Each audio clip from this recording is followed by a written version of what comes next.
You know, with Neidhart, out of all the tag teams that existed outside of your world during the years of the Midnight Express, to me, the one dream match would have been Hart Foundation versus Midnight Express, because that would have been, I think, the best one. And Yeah. no other tag team you guys didn't face would be as intriguing as the Hart Foundation. And plus, like I said, we knew Neidhart, and he had gotten along real good with the Midnight when we were there. And Brett, Brett didn't have a fucking clue who we were, but Neidhart would have probably told him. I told you that story, right, about Owen. No, I don't know. I remember you telling me so that long. Bobby was a Brett fan, that he made you watch the Brett Hennig match. I was just thinking. Well, yes, that way. Hey, he was saying, "Oh man, you ought to see this Bret Hart and Kurt Hennig. It's insane." But in 1986, the first time we met Brett, and he didn't really know, right? So we're all in San Francisco because the WWF was where'd they run? Arco Arena and outside of town, and we were downtown at the old building in San Francisco or whatever. But Crockett and WWF was both there. And at the time, the wrestlers stayed at the same hotel, regardless of what company, at the airport in San Francisco. So me and Bobby and Dennis at that time, Dennis was still with us.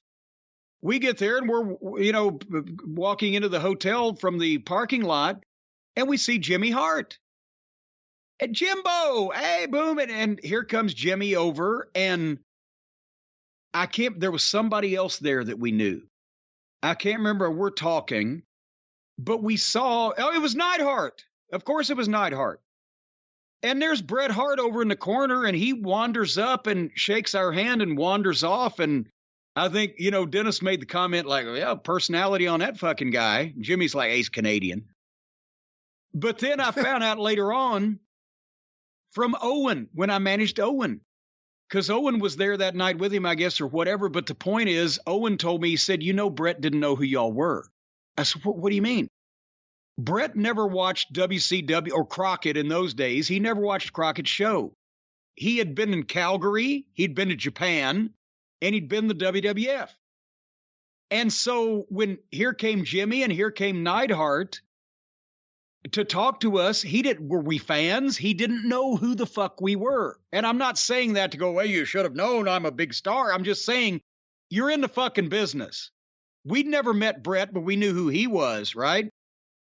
So anyway, that's what Owen had told me. He said, he didn't know who you guys were, because I said to him afterwards, I said, that's the best tag team in wrestling.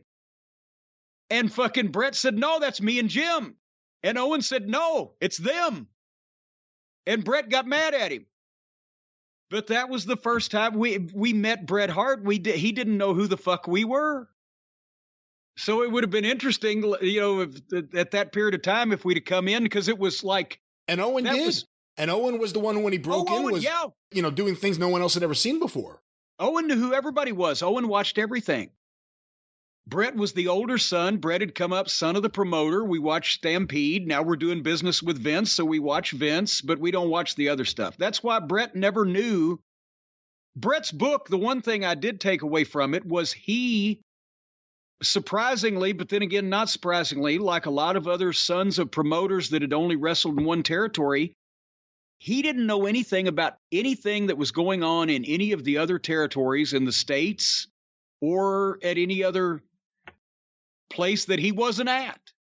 And he really didn't understand a lot about how the business worked to be the son of a promoter for, all that time. How the business worked in the States, or how the business worked? What do you mean by how that? the business worked, period? Because he'd never been a promoter and he'd never been a booker. He'd only been one of the boys, and he'd been the son of the promoter. And I mean, I'd have to have the book here, and maybe we'll do that sometime. Maybe I'll mark passages, but he didn't have a full understanding of who everybody else in the business was and how they interacted with each other and the different things that went on in different companies, because he'd never been there and never paid any attention.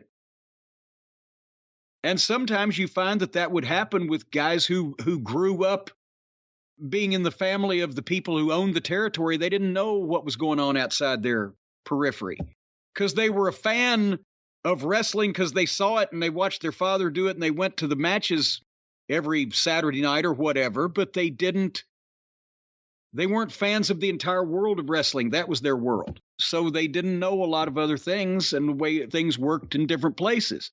That's honestly why, Bret always talked about Flair doing the same match.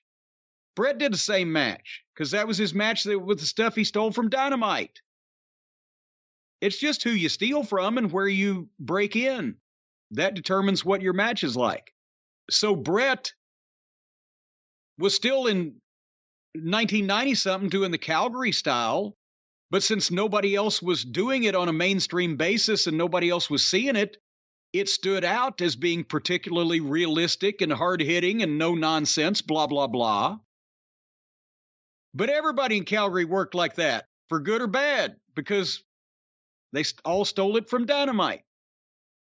Right? You know that because you've seen the footage. Well, I'd hate to say Bret was just a Dynamite tribute actor. Well, I'm not saying that, but I mean the style, the hard-hitting style, the style of the bumps, the style of the offense, the style. Dynamite brought that to. You could say Dynamite brought it to North America. Actually, you could make an argument for it, but he definitely brought it to Calgary. And again, Calgary top heels had been the Stomper, Abdullah the Butcher. Dynamite Kid changed that territory because he made smaller wrestlers having heavy, hard-hitting matches the style that worked.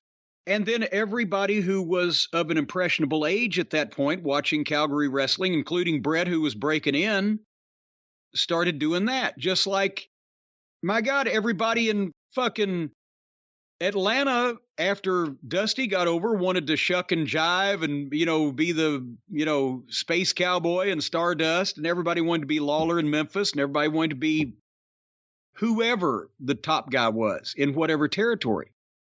But then what that led you to was in the territories, a lot of guys trying to do the same shit, and it kind of blended in. But when one of them went somewhere else and took a brand new style somewhere, they stood out.